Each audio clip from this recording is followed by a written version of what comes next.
Mubarak seems to be one of the very few meme coins that can still appreciate in a market that's pretty much flat. The question is, how much longer can this rally last? Are people actually buying Mubarak, or is this all just a pump and dump orchestrated by the whales? Let's have a look at some on-chain data, the data most people are not looking at. Now we're currently at 15 cents. We have seen a rally up to 21 cents, then a correction of 46%, and now we tend to trend upwards again. What's happening here? We've got 22,000 holders on chain, and a lot of the larger holders are centralized exchange wallets. So we've got BitGet, Gate.io and MEXC. Mubarak got that much attention that it pushed up the entire trading volume of the PancakeSwap exchange, right? The largest decentralized exchange on the Binance Smart Chain. It pushed up the trading volume to a degree that the PancakeSwap token itself went up by 30% this week. But it looks like that trading starts to slow down. So here is the first on-chain data. What we've got on the left is the number of buyers and sellers per day, and we've got this normalized to 100% for every day on the right. The peak in trading was on the 17th of March. Since then, the number of buyers and sellers tends to decline. The ratio of buyers to sellers is somewhat steady. The 17th of March was also the day where we saw most returning users. So here are the new users versus returning users. People are trading Mubarak quite actively. What's not so great though is that the ratio of returning users to new users is increasing over time. So there's less and less new users relative to the existing user base, which means that the growth should rather slow down.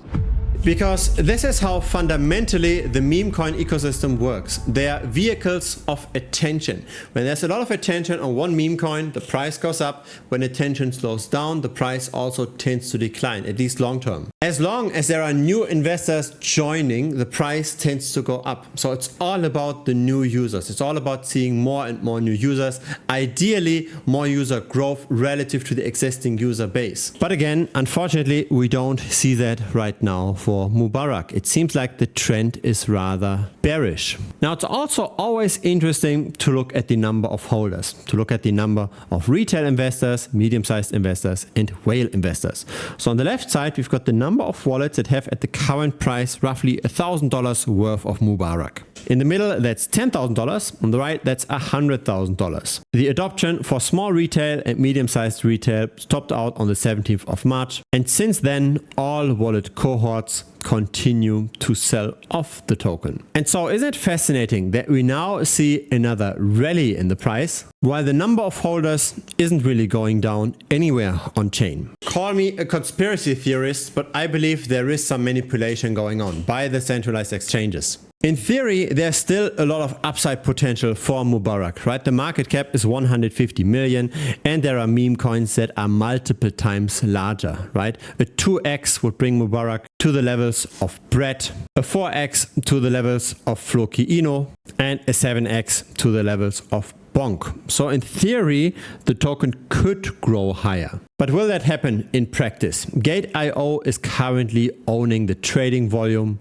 And on top of that, there's also perpetual futures. And this, I believe, is currently driving the price. It's Binance. Binance in the background is hedging itself with the perpetual futures exposure. More than 400 million of trading volume is a clear sign that there's short-term money in this. Otherwise, people would buy spot and not just perpetual future bets. So I've got my doubts that Mubarak will still continue to outperform in the next months and potentially years, right? This is a game of attention, and the attention will likely move on to the next token at some point. Clearly, the overall situation in crypto has changed recently, and there seems to be one event that started it all off. What we've got over here is the Bitcoin price, and this red circle marks when Donald Trump launched his meme coin. So that's this over here. Most people got burnt with that meme coin. If you bought this in the first few hours after launch, you made money. If you didn't, you lost money. Since the launch, Bitcoin lost 21% of its value. Of course, the Trump token lost much more. A lot of other altcoins also lost more. And so the majority of people lose, of course, when the market looks like this. There's pretty much nobody that has their entire crypto portfolio in Maker or in Bearer or in Bitcoin Cash. Even if you hold those tokens, you probably have a diversified portfolio and you're down with all of those other tokens. Now here's something that's not so obvious. We see Bitcoin over here. Bitcoin went up by 14% in the last year, and this is now the top 100 ordered by their performance in the last year. And there are a few altcoins that did better than Bitcoin. Two of them being gold derivatives, so PEXG and Tether Gold, but there's also others that performed slightly better. But the vast majority of altcoins actually performed much, much worse. If you picked a random altcoin in the top 100 1 year ago, you've got roughly an 80% chance that you underperformed simply Bitcoin. And that's of course a problem, right? Because altcoins have more risk, and so in theory they should also perform better, especially during times when Bitcoin tends to go up. And so I don't try to find the needle in the haystack. I don't try to pick the bearer coin in order to then make money. I do the exact opposite. I bet on the vast majority of altcoins doing worse than Bitcoin.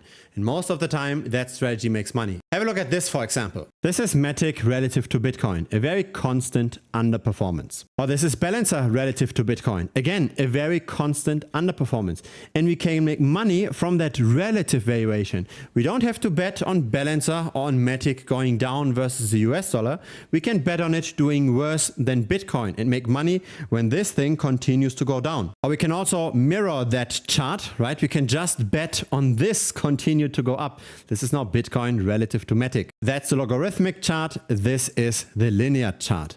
So why does this happen? The reason is tokenomics, right? It's the altcoins that print more and more tokens, and that token allocation goes to the insiders, it goes to the developers. And for meme coins, we don't necessarily have an expanding supply, but for meme coins, we tend to have a lot of ownership by the insiders as well that simply sell off over time. And that's why Bitcoin performs so well versus all of those altcoins. And that's why I believe those are the kinds of charts we want to bet on. Yes, we can of course try to time Bitcoin itself, and we can try to buy this at 16K and then sell it at 100K. And this is a possible way to make money. I'm also trying to time Bitcoin. But why would we try to pick the few altcoins that perform still okay? Why not just flip this thing around and make money when those bubbles are red? So for example, over here on the 6th of December, I have made a premium update video how I have sold some of my Bitcoin because a liquidity crunch was incoming. So that was over here. I've made another announcement on the 25th of February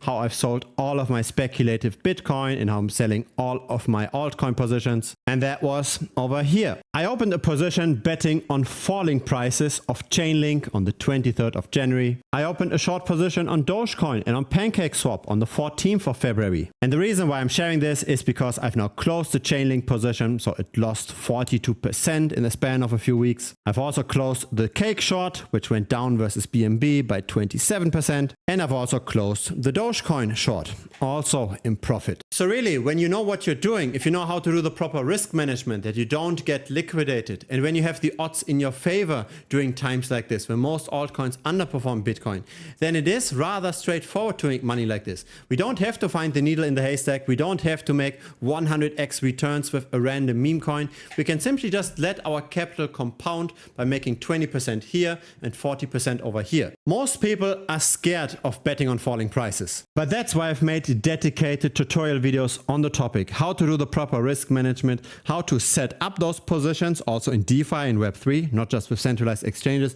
how to do this cost efficiently, and also how to select the right assets to short.